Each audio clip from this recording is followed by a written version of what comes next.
You see, that instance was out of hand. The taxi drivers killed an innocent man just trying to make a living. That was so bad. And the worst part about it, he was new to this. He didn't know anything. Y.A.D Totoro.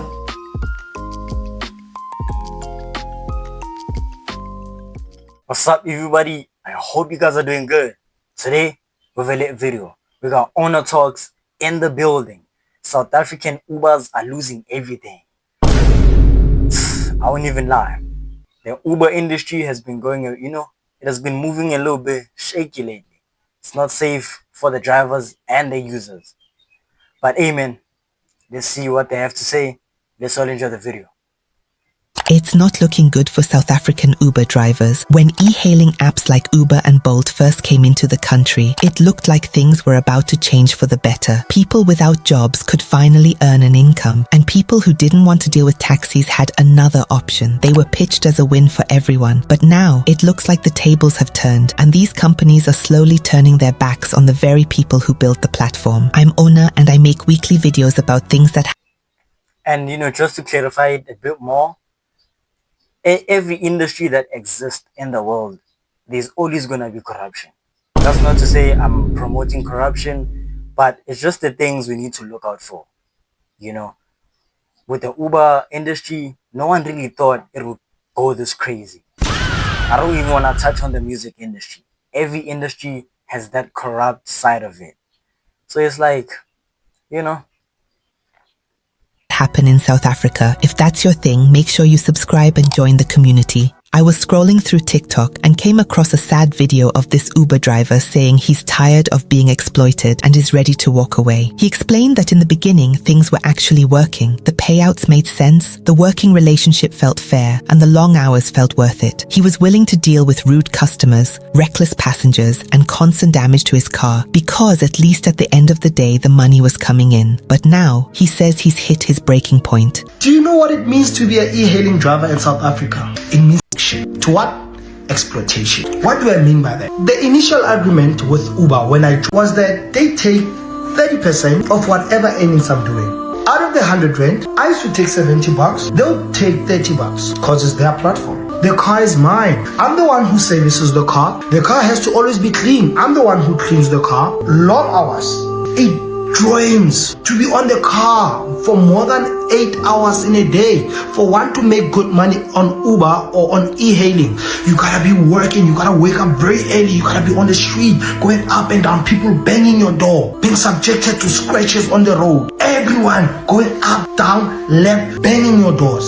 That is, you can't say anything, because if you reprimand someone, if you tell someone that stop banging my door, they report you on Uber that you are a silly driver. That's what it is. Uber has decided to tighten the chokehold they have on drivers by increasing the percentage they take from 33% to 55%. And if you're a driver who relies on that income to survive, there's no... Hey man, it's for some people with this Uber driving thing is not looking good. What he said, it's all true. But what I can say is not all Uber drivers face this kind of situation, because, there's an old man I met like a few months back. He does Uber, and what he told me was it's working for him. Everything is good. He's making the money. Yeah, there might be problems right there and there, but he's not facing so much problems to a point where he wants to quit. So anyone who wants to do Uber, they can. That's not to say stop or it's bad or, it's not working. People experience different things, man. And respect for him coming and talking his situation, and, we feel bad for him. It's not good what he went through, but it doesn't apply to everyone. So you just gotta be extra careful and know how you move. I think that way you're good, but just be extra careful,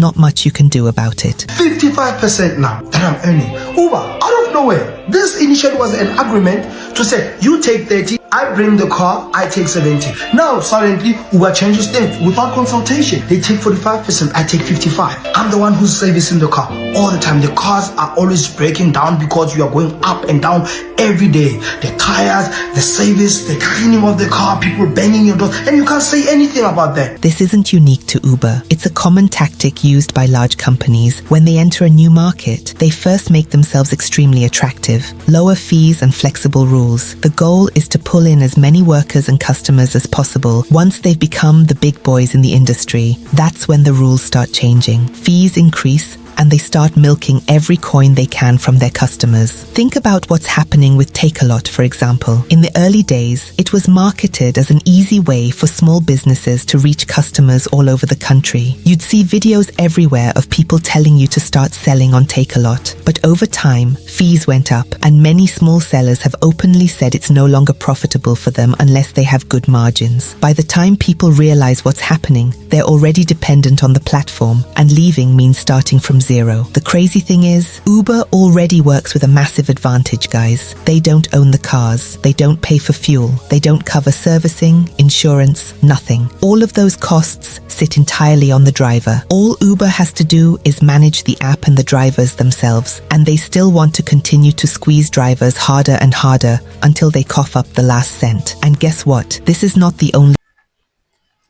Hey, since she mentioned Takealot and like e-commerce business, yes, it's an oversaturated business for sure.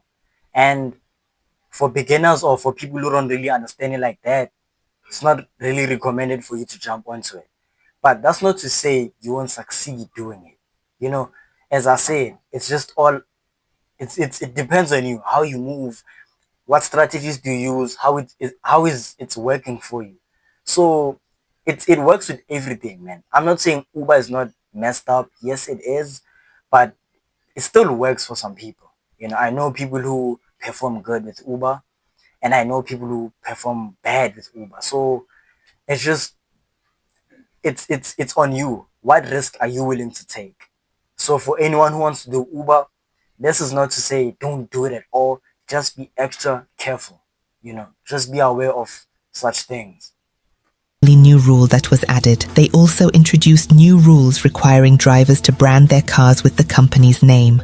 Bolt and Uber drivers are now, or let me just say now, have to brand their cars. It is mandatory. By the way, if you're enjoying the video, please click the like button. It really helps the channel and tells YouTube to show this video to more people. Anyways, I think we can all see where the problem is here, considering we are talking about South Africa. We all know the history of violence between the taxi industry and Uber drivers in South Africa. Taxi associations don't want to share the space, and over the years, there have been countless reports of intimidation, attacks, and even unaliving. The late e-hailing driver, Thokozisi Mfela. You see, that instance was out of hand. The taxi drivers killed an innocent man just trying to make a living. That was so bad. And the worst part about it, he was new to this. He didn't know anything. I think it was his first week, if not a couple of days, probably 2 days, 3 days. As I said, it's just being extra careful when it comes to these industries, man. Are you willing to take the risk? If not, don't do it then. Lasse, who sadly was killed yesterday. This is absolutely devastating. Your relative had just come to Johannesburg. He had just started as an e-hailing driver. This is devastating news for your family. Yes, no, most definitely. He was so excited when he left KZN. Like, Auntie, I'm coming.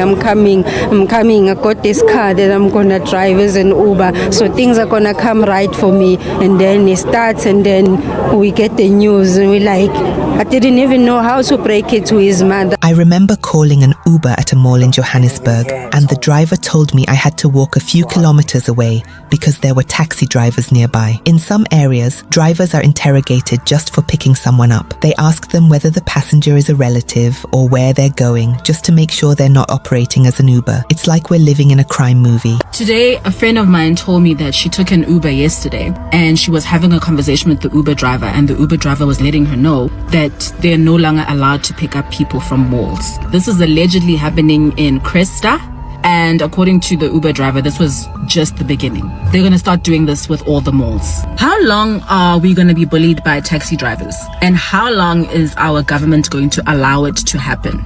Our government is namakwala. Now, with this branding of theirs, taxi drivers don't have to guess anymore. They don't have to stop cars or interrogate anyone. They can spot an Uber driver before the car even arrives. This only benefits the taxi association. You are making people moving targets. This is reckless policy engineering. The thing is, if you are dealing with sensible business people, it will be different. You are dealing with the taxi association. And the question is, what does Uber really gain from this rule besides brand recognition? Imagine going to a family function and arriving in a fully Uber branded car. What was supposed to be a side hustle now follows you everywhere. Your personal life, your safety, and even the people around you are tied to a brand you don't own and can't control. The guy in the video explained that continuing to work under these conditions wouldn't just put him at risk, but anyone who borrows his car as well, a sibling, a friend, a partner, they would all become visible targets simply because Uber wants you to have their name on your car. Now it's the new laws. They say you must. I won't even lie.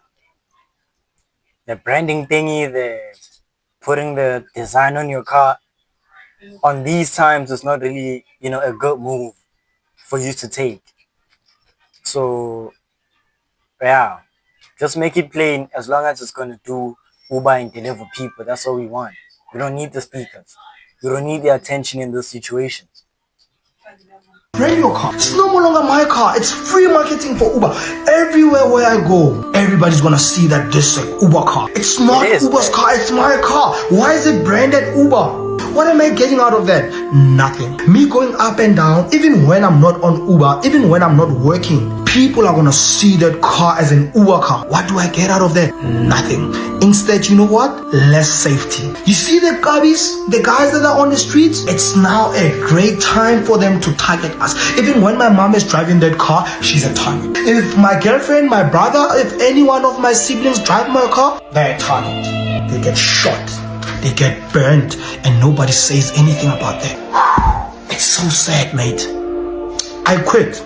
I'd rather go do my painting jobs. I've got other companies to focus on. But the exploitation of Uber, I can never. When you step back and look at the entire business model of Uber and Bolt, it becomes clear who they designed it for. Being an Uber driver is sold as a career, but it's definitely not something someone chooses to do long term. It targets people who are desperate, unemployed, or running out of options. People who tell themselves, I'll just do this for now, hoping that one day they'll earn enough to move on to something better. And the system works because people don't have many alternatives. They just hope that they'll be one of the few who manage to make.